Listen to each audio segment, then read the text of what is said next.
मुत्तहदा कौमी movement MQM Pakistan के convener Khalid मकबूल सिद्दीकी ने निगरान वज़ीर आज़म के लिए गवर्नर सिंध कामरान टेसूरी का नाम तजवीज़ कर दिया। वज़ीर आज़म शहबाज शरीफ से MQM पाकिस्तान के वफ़द ने वज़ीर आज़म हाउस में मुलाकात की, जिसमें खालिद मकबूल सिद्दीकी ने निगरान वज़ीर आज़म के लिए गवर्नर सिंध कामरान टेसूरी का नाम तजवीज़ किया।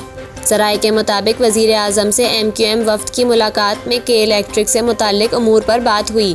ज़राए का कहना है कि इस मुलाकात में वज़ीर आज़म शहबाज शरीफ ने गवर्नर सिंध को हैदराबाद यूनिवर्सिटी का संग बुनियाद रखने की हिदायत कर दी।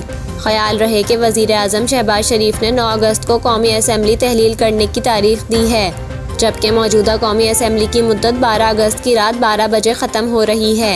निगरान वज़ीर आज़म के हवाले से वज़ीर दाखिला राना सनाउल्लाह कह चुके हैं कि 1-2 रोज़ में निगरान वज़ीर आज़म का नाम फ़ाइनल हो जाएगा।